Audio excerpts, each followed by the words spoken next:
Bom dia, irmãos e irmãs. Vamos dar início a mais uma escola bíblica dominical.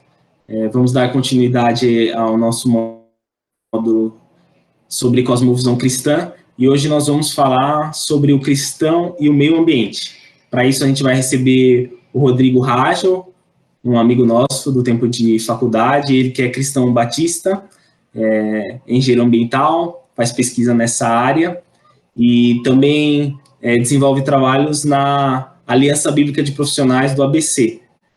E ele já esteve conosco em uma vigília, então ele é mais do que bem-vindo, pode se sentir à vontade aí no nosso meio. E é um prazer recebê-lo, Rodrigo. Dou a graça e a paz aos irmãos da Igreja Presbiteriana do Parque São Lucas. Agradeço pelo convite do André e da Érica para estar aqui falando com vocês sobre esse tema tão importante que me toca bastante desde a minha conversão, eu posso dizer até. Conversão essa nos tempos de faculdade também, como o André bem comentou. Sim, foram bons tempos ali e que continuam, graças a Deus. Amém, amém, glória a Deus. Vamos orar então para que o Senhor esteja nos dirigindo, nos conduzindo, trazendo à nossa mente aquilo que precisa ser falado e que Ele possa nos direcionar em tudo, amém?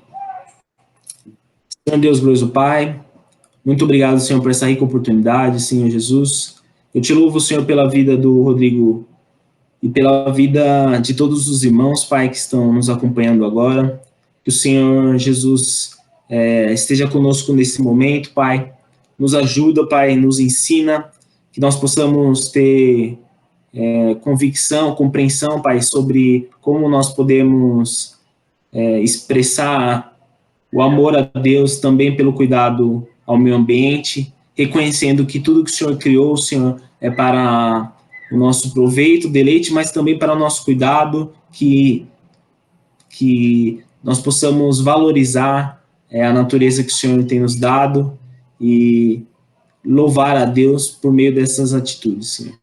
Nós te agradecemos ricamente porque o Senhor tem cuidado de nós, Senhor, e até que o Senhor tem nos sustentado. Em nome de Jesus, amém. Amém. Então, Rodrigo, quando a gente fala sobre o cristão e o meio ambiente, a gente já precisa começar do básico, né?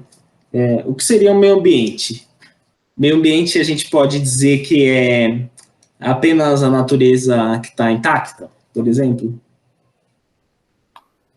Ô, André, o meio ambiente, ele é até bem mais do que isso, porque esse é um conceito muito amplo e ele envolve tudo que nos circunda, tanto na forma natural quanto transformada pelo homem. Assim, você tem que pensar no meio ambiente não só naquela ideia de natureza, até como se fosse o jardim do Éden, né? Aquele lugar bonito, cheio de flores, frutos, árvores, mas assim, tudo que nos cerca, tudo que, colocando até de uma forma mais teológica, essa criação de Deus que nos cerca, faz parte do nosso dia a dia. Então, quando a gente olha pela nossa janela de casa, né, infelizmente está mais difícil de andar pela rua hoje em dia, né, andar nos parques ou outros locais, né, mas a gente olhando pela janela, a gente consegue ver essa natureza, esse meio ambiente, mesmo ali, ele estando marcado pelos prédios, pelas casas, em muitas regiões. E como cristãos, a gente tem que se lembrar disso, e de que ele é a criação de Deus, e é o lugar da onde nós tiramos o nosso sustento para o dia a dia. Amém. Hoje em dia está muito em voga falar sobre preservação ambiental, né? Você acha que o cristianismo, a Bíblia, tem algo a oferecer nesse debate sobre preservação ambiental, sustentabilidade? Com certeza tem. Inclusive, você falou uma palavra que ela está muito em voga hoje em dia, além de meio ambiente, que é a sustentabilidade. E eu queria até aproveitar para trazer algumas definições de sustentabilidade, porque é um termo que é usado de forma genérica. e para defender, às vezes, vários tipos de ideologia, pautas, e é usado por pessoas que não sabem bem do que se trata realmente. Então, se for olhar uma definição do dicionário, a sustentabilidade é aquilo que se pode sustentar, defender ou seguir, ou aquilo que é realizado de forma a não esgotar os recursos naturais nem causar danos ambientais. Mas uma definição um pouco mais clara e voltada para a relação sustentabilidade e meio ambiente é a capacidade dos sistemas naturais da Terra e sistemas culturais humanos de sobreviver, prosperar e se adaptar às mudanças nas condições ambientais no longo prazo. Quem traz essa definição é o IBGE, e ela nos dá um pouco dessa relação que a gente tem entre como agimos de forma sustentável a nossa sociedade humana, os sistemas culturais humanos e o sistema natural, que aí você tem todo o planeta, toda a criação. E isso também resvala na ideia de desenvolvimento sustentável, que vai ser o desenvolvimento que garante atender às necessidades do presente, sem comprometer as capacidades das gerações futuras de atender também às suas. Essa ideia está completamente presente na palavra. O que você faz aqui vai ter sua influência na vida das pessoas, das gerações futuras. A gente vê isso, por exemplo, na história de Israel várias vezes, a importância, por exemplo, de seguir a palavra para que a geração futura ela ficasse bem firmada na palavra, e que se a geração anterior caía e assim praticava certos pecados, isso ia levar a uma situação de sofrimento que ia perdurar também por gerações. E é interessante que muitas vezes o texto bíblico cita o sofrimento da terra, inclusive, com a devastação da terra, a destruição das florestas e dos campos, causados, por exemplo, por invasões de exércitos, ou então períodos de seca muito graves. É muito interessante ver como o meio ambiente ele está ali permeado em toda a palavra de Deus. Então, é perceptível a presença desse tema, né, ao longo da palavra.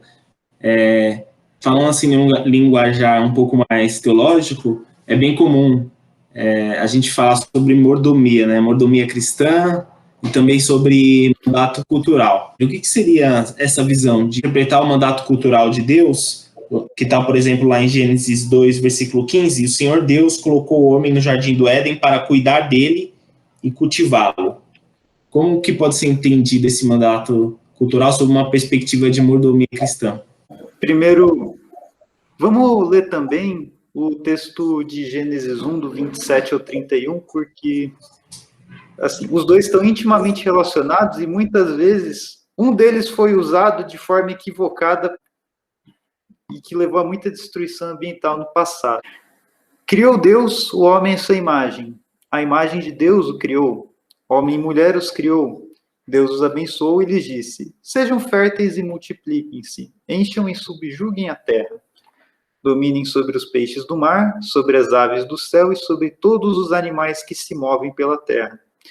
Disse Deus: eis que lhe dou todas as plantas que nascem de toda a terra e produzem sementes, e todas as árvores que dão frutos com sementes. Elas servirão de alimento para vocês. Eu dou todos os vegetais como alimento e tudo que tem em si fôlego de vida, a todos os grandes animais da terra, a todas as aves do céu e a todas as criaturas que se movem rente ao chão. E assim foi. E Deus viu tudo o que havia feito e tudo havia ficado muito bom. Passaram-se a tarde e a manhã, esse foi o 6º dia. Eu fiz questão de ler esse texto porque, principalmente a parte que fala sobre encher e subjugar a terra, muitas vezes foi usada de forma equivocada para levar a essa situação que a gente vive de destruição ambiental.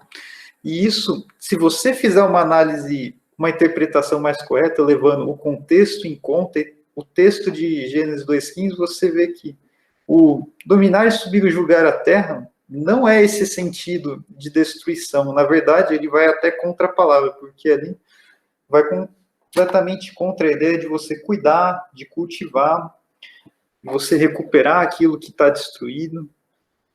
E, como você bem citou, isso é o mandato cultural que nós temos, nosso mandato para cuidar da criação de Deus, daquilo que foi criado. Inclusive para agir na reconciliação de todas as coisas, conforme temos a nossa missão dada por Cristo. Existem várias visões de mundo sobre a nossa relação com o meio ambiente. É importante a gente estar atento a algumas coisas que não fazem parte de uma visão cristã. Uma delas seria da natureza como uma espécie de Deus. Isso também vai contra justamente esse trecho, porque ali nós vemos que temos um só Deus e ele criou a natureza, não a natureza é um Deus em si. Isso era uma verdade que, contra a qual os israelitas, o povo de Deus, eles confrontam diretamente em várias passagens na palavra, e a gente vê ainda hoje isso também, em várias manifestações religiosas que fazem o seu culto à natureza. Então, o cristão, ele sabe o lugar da natureza como criação de Deus, que está sob o cuidado dele, e que ele deve agir ali para a preservação desse ambiente, mas nunca, jamais, tratá-lo como algo divino. Legal, então seria o caso de certa forma, desenvolver o potencial que existe na natureza, mas só que de uma forma responsável e que vise glorificar a Deus. É até interessante que a gente começa com o jardim e lá no final da Bíblia a gente vai ter a cidade santa, né, a Jerusalém que desce do céu, para mostrar assim que tanto um jardim como a cidade são estruturas, digamos assim, que podem expressar a glória de Deus. Sim, e é interessante como elas estão unidas, né? Porque tem a citação árvore do fruto da vida dentro da cidade, né? Sim, assim como ela estava no Éden, ela está ali na cidade, na Nova Jerusalém.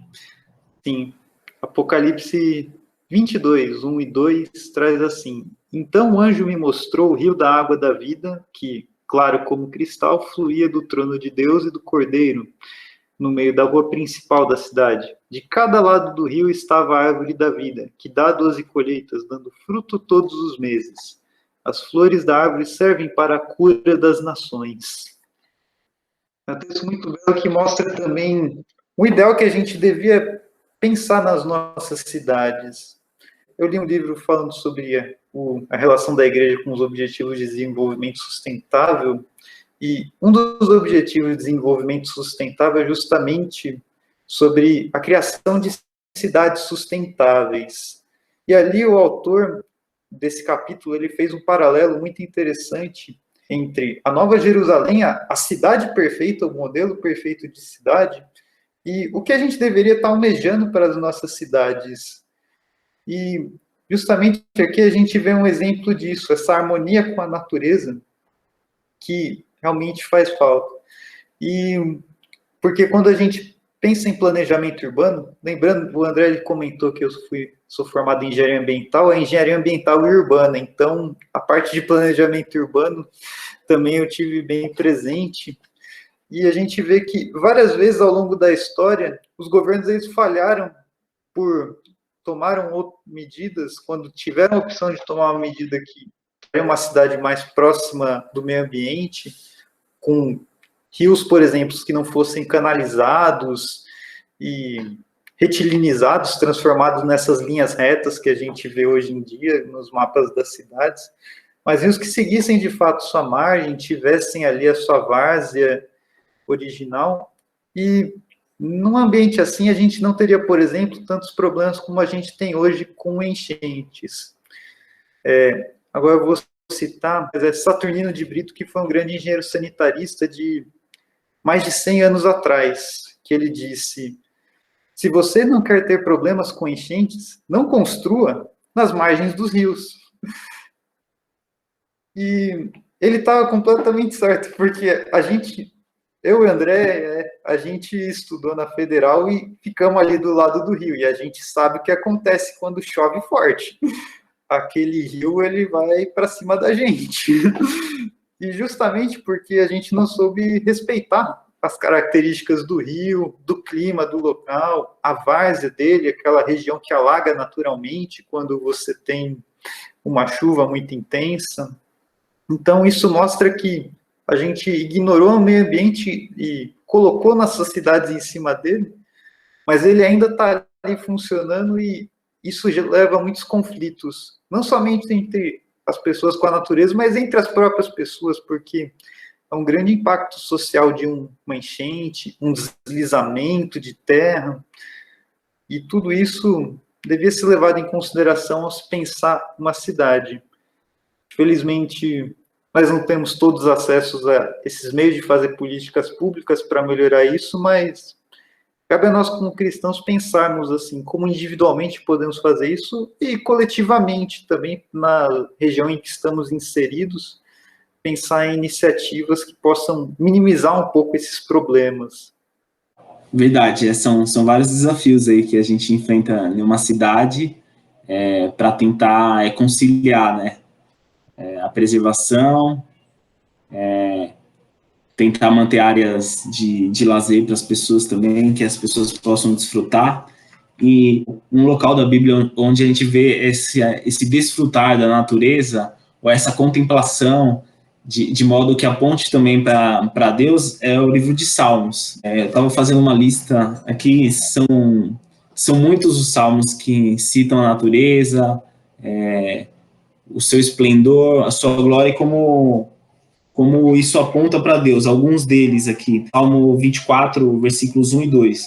Do Senhor é a terra e tudo o que nela existe, o mundo e os que nele vivem, pois foi ele quem fundou-a sobre os mares e firmou-a sobre as águas. No Salmo 19, versículo 1, os céus declaram a glória de Deus, o firmamento proclama a obra das suas mãos. Em algum momento, você, como tem uma vivência mais nessa área aí de engenharia ambiental,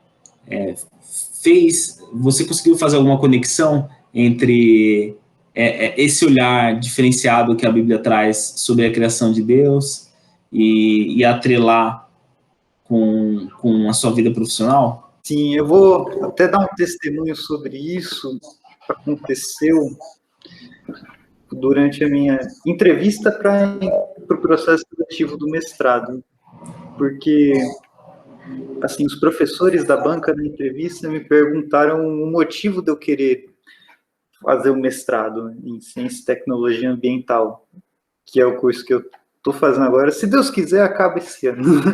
Começou em 2019, tá na hora. Mas, assim, quando eles perguntaram isso, assim, no pouco tempo que eu tive para pensar, eu pensei. Mas eu decidi comigo mesmo. Não, eu tenho que ser completamente honesto aqui com o que está me movendo. E aí eu falei para ele sobre a questão justamente você tem em Cristo a redenção. Você tem ali a mensagem da reconciliação dada por Cristo, que ele dá para nós levarmos ao mundo, como é citado em 2 Coríntios. E essa mensagem de reconciliação, ela vai se abranger tanto a relação de Deus com o homem, dos homens uns com os outros, e do homem com todo o resto da criação, toda a criação de Deus. E isso me mexeu para que, assim, inserido nessa área, eu visse que ali eu poderia ser um agente justamente dessa parte de reconciliação dos homens com a criação, pensando em pesquisas, no meu caso, para tratamento de esgoto, que é nessa área que eu tenho desenvolvido o meu mestrado, pensar em como reduzir esses impactos ambientais das ações do homem sobre a natureza. Porque esgoto, eu vou te falar, a gente tem muito problema com ele em nossa cidade, nos campos. O Brasil, ele tem muito o que fazer nessa área, e assim, isso seria só não uma redução do impacto na natureza, mas também reduzir problemas de saúde pública pelas muitas doenças que são veiculadas ali pela água e que estão presentes no esgoto. Então, isso é uma coisa que me toca até hoje e me incentiva a seguir em frente na minha caminhada, mais difícil que esteja o mestrado, que isso vai me motivar. Eu sei que ali eu posso expressar essa forma da mensagem de reconciliação dada por Cristo. E é um trabalho aí que para mais de uma vida, hein, Rádio? Porque há muitas cidades brasileiras aí que não tem saneamento básico, e se for pensar em água tratada também a quantidade é razoável. Olha, infelizmente tem estados que a porcentagem de esgoto tratado, assim, do esgoto gerado no estado, em um estado inteiro, coisa de menos de 5%. Tem alguns institutos que fazem essa pesquisa para avaliar a situação no Brasil ano a ano e realmente é uma coisa lastimável. E assim, você tem um país muito diverso, muitas realidades. Aqui, por exemplo, em São Paulo, a gente pensa bastante em técnicas de reuso de água, porque a gente tem essa situação de estresse hídrico, de falta de água. 2015, isso ficou bem claro quando a gente viu a situação do sistema Cantareira e de outros reservatórios da região, que o modelo que a gente tem atual, ele tem muitas falhas, a gente traz água de longe, de represas a centenas de quilômetros, às vezes, dependendo da represa, alguns dezenas, e assim, são grandes redes de tubulações, mas a gente não aproveita a água que a gente está gerando aqui. Muitos dos usos da água, se você tratar de forma correta o esgoto, você pode ter uma aplicação dela depois. Bom, não para consumo humano, isso é até uma questão de bastante debate sobre essa reutilização de água para consumo humano, porque você muitas vezes não garante que você tirou todos os poluentes ali, dos muitos poluentes que tem no esgoto, mas para alguns usos chamados de menos nobres, por exemplo, uso na construção civil, você pode ter ali o reuso de água, e isso já iria aliviar bastante o nosso sistema. Aproveitando então que a gente está nessa conversa, deixa eu fazer uma pergunta. No caso dos meus pais, é comum eles reaproveitarem a água da chuva para lavar o quintal e colocar, às vezes, alguma roupa de molho. É um procedimento adequado? Esse é um tipo de finalidade que pode ser feito assim, de forma mais prática para quem mora em casa, por exemplo? Sim, é uma forma muito útil, inclusive, de você aproveitar a água. Você só precisa tomar algum cuidado com limpeza, não usar ela assim completamente, você coletou e já usa, porque muitas vezes essa água, por exemplo, ela cai na telha da sua casa e ela é carregada e aí ela vai até o sistema do reservatório. É bom você ter algum filtro ali, alguma coisa para tirar essas impurezas que essa água vai carregando, conforme ela vai caindo. Algumas pessoas fazem filtros caseiros usando pedras, areia, ou então compram algum filtro para essa finalidade, e aí você já consegue reaproveitar essa água. Valeu pela dica aí. Agora, com tudo que a gente falou, a gente tem, no nosso país, a gente tem algumas situações, não só no nosso país, a gente teve uma grande queimada agora no Pantanal, né, que atingiu uma área de milhares de quilômetros quadrados, tipo, é a maior reserva do Brasil, que é uma reserva do SESC Pantanal, foi queimado 91%. A gente tem a questão do desmatamento, da mineração, do garimpo ilegal. E, afinal, a gente pode dizer, então, que a gente tem enfrentado uma crise ecológica no mundo? Quando a gente pensa em crise ecológica, dá para dizer que é algo de efeito global mesmo. E por mais que muitas pessoas neguem, a gente tem a raiz disso justamente no pecado e nesse desequilíbrio entre a humanidade e o meio ambiente, a criação que ela devia cuidar e proteger. Eu vou colocar aqui sobre contexto o texto de Romanos 8, do versículo 19 ao 22, que diz assim: a natureza criada aguarda com grande expectativa que os filhos de Deus sejam revelados, pois ela foi submetida à futilidade, não pela sua própria escolha, mas por causa da vontade daquele que a sujeitou, na esperança de que a própria natureza criada será liberta da escravidão, da decadência em que se encontra, para a gloriosa liberdade dos filhos de Deus. Sabemos que toda a natureza criada geme até agora, como em dores de parto. a gente vê esse problema e a gente se pergunta o que a gente pode fazer. E realmente a gente vive numa sociedade que pensa muito na questão do consumo.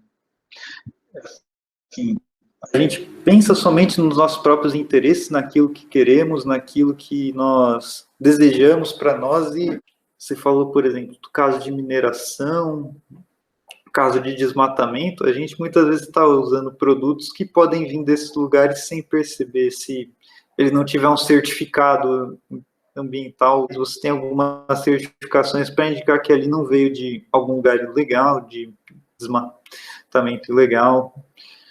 Mas a gente sabe que as práticas existem no mundo todo. E, assim, é triste, né, ver que muitas vezes isso é minimizado, essa questão da problemática ambiental, tratado como se fosse algo secundário. As pessoas, elas muitas vezes têm dificuldade, né, de, se aquilo ali não tem um valor colocado em reais, dólares, euros, a gente não dá o devido valor a isso, né? Não está monetizado, por assim dizer. Isso acontece com a área ambiental, né? Você não consegue medir muito bem o valor, né? Que você tem que preservar o ecossistema, então é como se não tivesse valor e valesse mais a pena botar o seu empreendimento lá. Você preservando o meio ambiente, o quanto você vai ganhar no futuro, né? Sim. Talvez você estimar, mas talvez não seja algo tão concreto, né? Pois é. Por exemplo, saúde também, né? Quanto você economiza em saúde por não degradar uma área lá que faz bem-estar para a população? Isso é muito difícil de medir, porque aí você tem um monte de outras coisas envolvidas. E a gente vê os frutos disso hoje, né? Em todo o mundo a gente vê vários exemplos de desastres ambientais. Quando a gente pensa nesse meio de produção e na questão do consumo, a gente vê o quanto nós temos causado dano ao ambiente. E a gente não pode negar que a gente está causando muitas extinções. Tem muitas coisas que a gente não vê, como a perda de biodiversidade, muitas espécies que nem foram catalogadas, que estão sumindo antes de ser catalogadas, da gente confirmar a existência delas nesse meio. E, assim, toda essa riqueza, né, toda essa riqueza da criação de Deus, como o próprio texto diz, está sofrendo, né?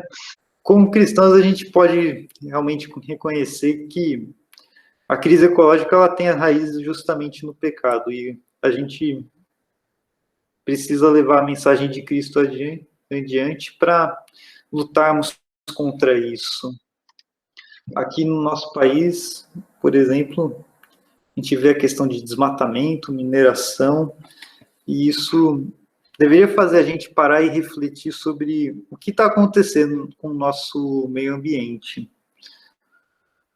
Porque quando começar a fazer falta, talvez seja muito tarde assim, para a gente tomar uma ação para a mudança, para melhor.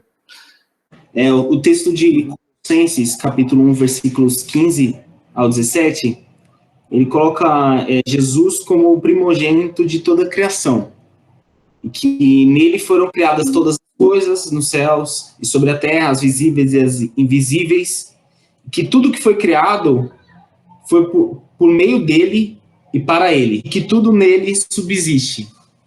Então é interessante ver essa questão da natureza também como um agente da graça comum, né?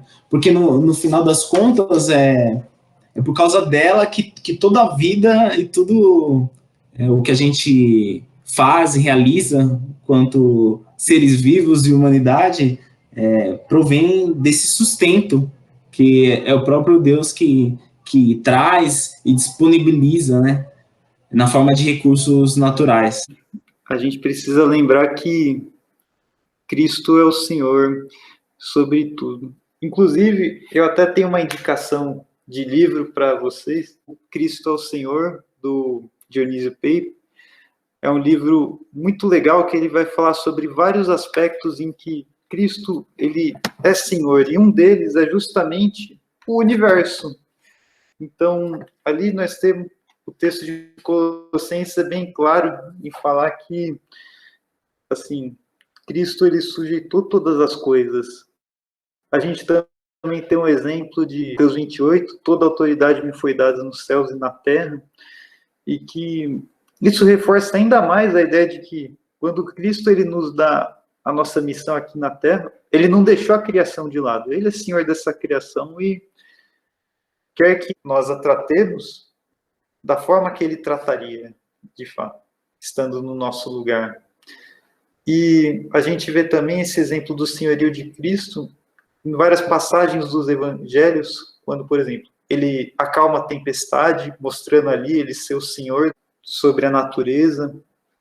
É muito interessante pensar também na multiplicação dos pães e peixes, porque os pães e peixes fazem parte da criação, o trigo, o peixe, e ele é o nosso Senhor que também nos dá o sustento que muitas vezes nós usamos como justificativa para destruir a natureza. Ele compara também a forma como ele nos sustenta com a forma como o nosso Pai Celestial sustenta, por exemplo, os pássaros na passagem do Sermão do Monte, no capítulo 6, e também os lírios do campo, né, mais belos que Salomão, com as suas mais lindas vestes.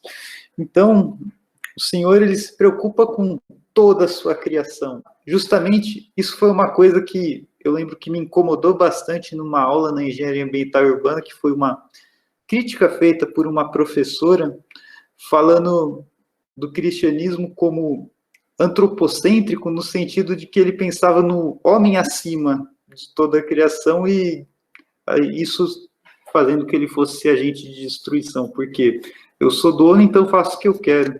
Mas como a gente já falou, nós não somos donos, mas os mordomos que, na verdade, estão a serviço do verdadeiro Senhor que quer que nós cuidemos dessa criação.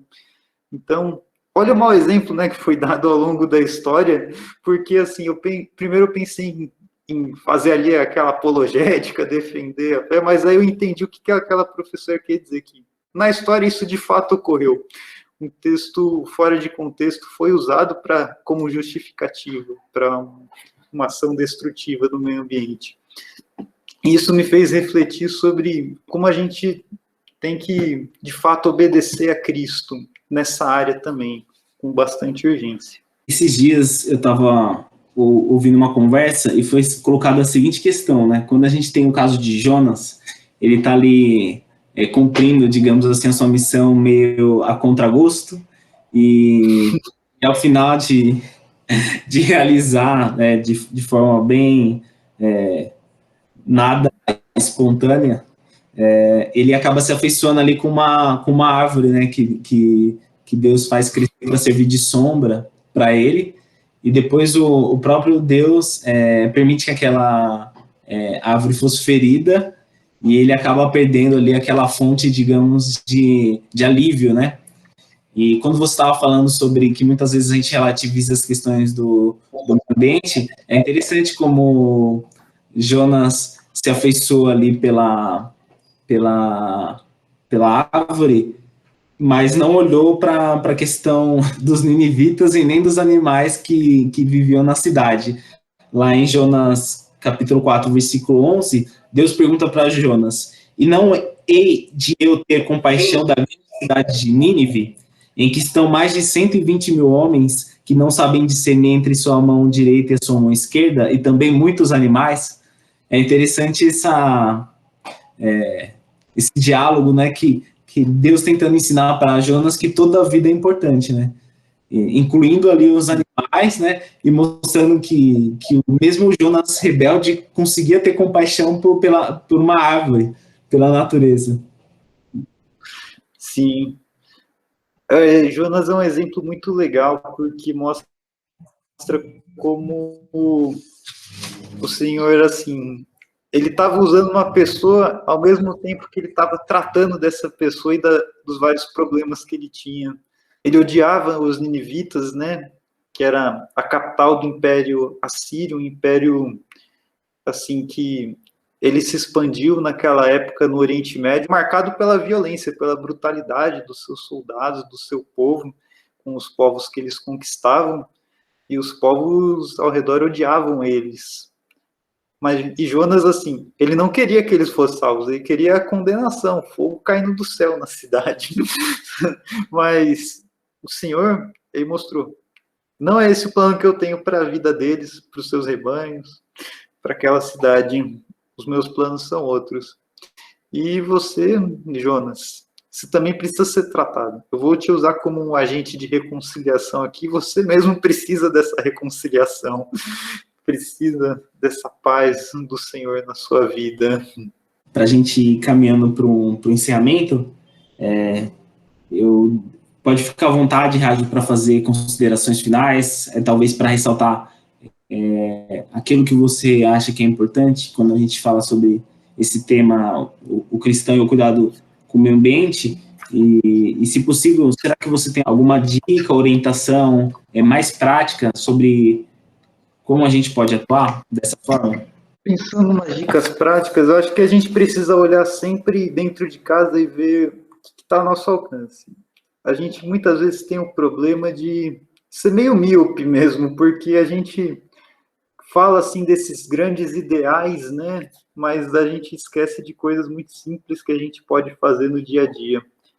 Isso me lembra, por exemplo, João Batista falando com os israelitas em Lucas 3, que ele fala para as pessoas darem frutos de arrependimento. E as pessoas perguntam, o que são esses frutos? Aí ele fala, por exemplo, um deles. Ah, você tem 2 peças de roupa, 2 túnicas? Dá uma para o seu irmão que não tem. Faz a mesma coisa com comida. Você tem um pouco a mais, dá também, divide a comida com o seu irmão. Então, o Evangelho, ações muito simples mostram assim essa mudança de coração e esse amor que você tem pelas pessoas e pelo ambiente. Então, olhando para casa, por exemplo, muitas vezes a gente trata o lixo da seguinte forma: a gente põe num saco e põe do lado de fora de casa e você não quer mais saber o que vai acontecer com aquilo, você não dá mais a mínima. Mas em outros lugares, por exemplo, um professor que eu tive falou de um amigo alemão dele, que ele trouxe o seguinte exemplo: meu, você também é responsável por aquela embalagem vazia. Você não é responsável só por consumir aquilo e depois descartar. Você é responsável por aquilo ter um destino correto para não prejudicar o ambiente. Então, não vou descartar, por exemplo, aquela embalagem, vou colocar num lugar que eu sei que vai parar num lixão, que vai parar num córrego, por exemplo. Vou buscar fazer isso da forma correta. E às vezes a gente quer a comodidade. Eu vou dar um exemplo aqui em casa. Trocamos umas caixas da água e essas caixas eram feitas de amianto. E esse material você não pode descartar em qualquer lugar. Inclusive, ela não é recebido por botaforas ou ecopontos, como tem aqui na minha cidade de São Bernardo do Campo. A gente teve que ir atrás de uma empresa que fazia a coleta para levar esse resíduo para um aterro especial para receber esse tipo de resíduo. Porque justo pensa, isso aí é só lixo mesmo, então eu quero que vá embora. Então, a gente não assume a responsabilidade. Isso é uma coisa que, mudando essa visão, a gente vai tratar muito melhor do nosso ambiente. Custou uma grana, assim, chamar o caminhão aqui para buscar, mas valeu a pena, porque eu sei que aquilo não foi parar numa destinação incorreta. Então, assim, provavelmente eu estou falando para irmãos que vivem em outros lugares, em São Paulo, outras regiões do ABC, mas busquem saber do seu município como é que é o plano de coleta seletiva, reciclagem, o que eles aceitam e não aceitam. Busca saber também quando tem programas, assim, às vezes semanais ou mensais, ou menos frequentes para você descartar os seus resíduos. Aproveita essas oportunidades para fazer o descarte correto. E, assim, uma coisa que eu tenho bastante para mim é, pensando na questão de consumismo, se eu realmente preciso comprar certas coisas, porque às vezes eu quero comprar, como diria o próprio Salomão, por vaidade. Vaidade de vaidades. Então, a gente pensa, eu realmente preciso disso? Eu, pelo menos, gosto aqui em casa de, às vezes, refletir sobre isso. Questão de roupas, principalmente. Eu vou bastante em laboratório lá, não preciso ir com uma roupa assim bonita para sair. Não, aquela roupa, na verdade, vai ficar escondida embaixo do jaleco. A gente pode usar muito mais as roupas, os móveis, os celulares, pelo amor de Deus, assim, o celular ele dura muito mais do que até o lançamento do próximo. A gente muitas vezes não usou todos os recursos do celular mais antigo que a gente tenha. Tá bem longe disso. Então, essas são algumas dicas. Quem gosta de artesanato também pode fazer algumas coisas, mas normalmente para a quantidade de resíduo que a gente gera, isso não é o bastante. Então, assim, mas vale a pena algumas ideias. Assim, a ideia da caixa da água em casa também é sensacional. Vale muito a pena, ainda mais que tem determinadas épocas do ano que você tem bastante chuva, então você consegue aproveitar bastante coisa. Então, se você conseguir um cantinho ali da casa onde você coloca um reservatório, vale muito a pena. Tem alguns sistemas de cisternas na internet sugeridos, mas isso até me lembrou, tem um site chamado eCycle, que ele serve justamente, ali você tem uma parte do site onde você digita o que você quer descartar, o seu CEP, por exemplo, algo próximo ao endereço, mas não o endereço exato, e aí você consegue ver num raio de tantos quilômetros os lugares próximos onde você pode fazer o descarte correto daquele material. Eu usei bastante esse site procurando, por exemplo, lugar para descartar eletrônicos. Mas, assim, vale muito a pena você ir atrás dessas iniciativas na sua cidade. Que aí você vai ter uma relação melhor até com o seu lixo. Aliás, vou até usar o termo teológico, você também é mordomo do seu lixo. Não se esqueça disso. Legal, Raj, excelente. Muito bom a explanação. Eu vou procurar saber que eu preciso aqui reciclar, descartar corretamente algumas pilhas, algumas lâmpadas fluorescentes, lâmpadas LED. Ah, sim. Então eu vou dar uma procurada. Lâmpadas fluorescentes eu sei que tem mais lugares. Lâmpadas LED, infelizmente, eu estou tendo dificuldade para encontrar um lugar para fazer o descarte correto. Eu até tenho segurado algumas lâmpadas em casa, mas eu estou à procura disso. Até vou aproveitar e fazer o merchan do livro aqui, A Rocha, uma comunidade evangélica lutando pela conservação do meio ambiente. Esse projeto agora ele está em vários países e tem um site, depois eu vou te mandar, você pode repassar para os irmãos da igreja, que ali você tem um exemplo de pessoas de uma organização que se engajou justamente nessa luta de o cristão agir como um canal, uma forma de preservar o ambiente. E ali também tem o blog, aí eles fazem algumas discussões, eu li até um texto recente falando sobre o cristão e as mudanças climáticas. Show de bola, Raj. Acho que é isso. Desde já eu já agradeço a sua participação, muito obrigado. Eu sei que seu tempo enfim, é curto, você tem feito um monte de projetos, tem trabalhado um monte de coisa, mas eu agradeço, foi bastante enriquecedor. Aprendi bastante e tenho certeza que foi de grande proveito para os irmãos também.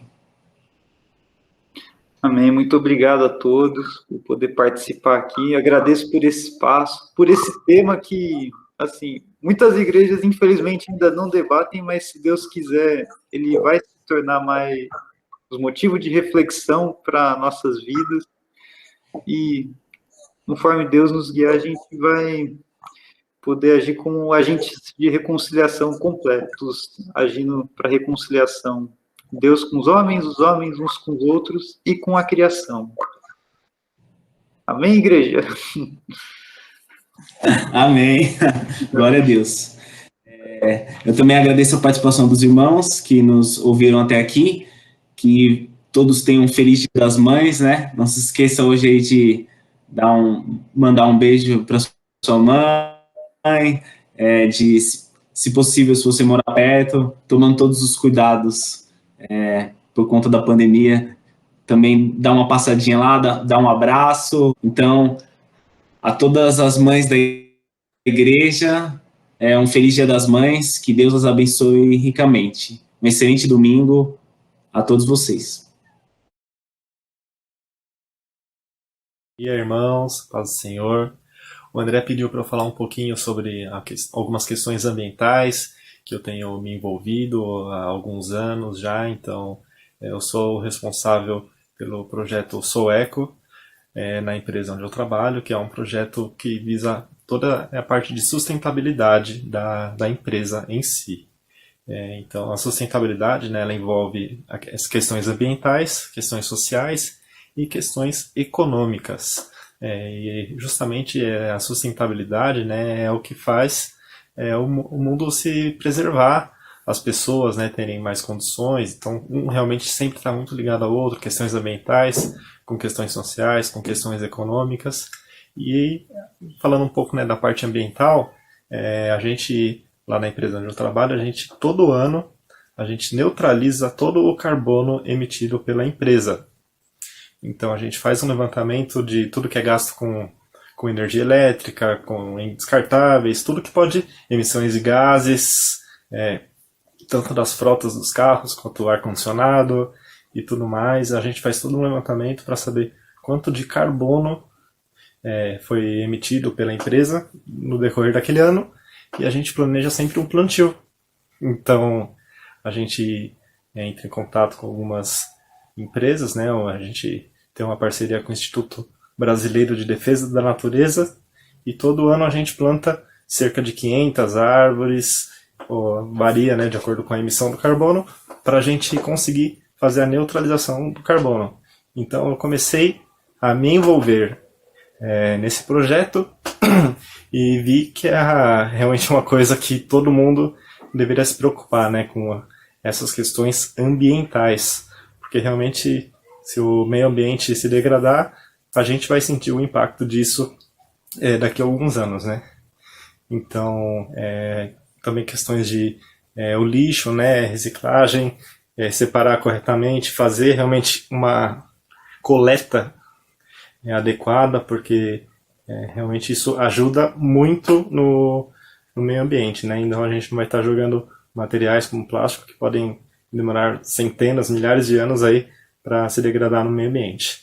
Então, isso aqui é um pouquinho que eu vim falar aqui desse projeto, coisas que eu me envolvo, e estou aberto para todo mundo que quiser saber um pouquinho mais sobre como funcionam essas questões ambientais. Eu estou aberto aí para tirar qualquer dúvida. O pessoal pode me procurar, chamar no WhatsApp aí à vontade. Beleza, gente? Abraço, fiquem com Deus.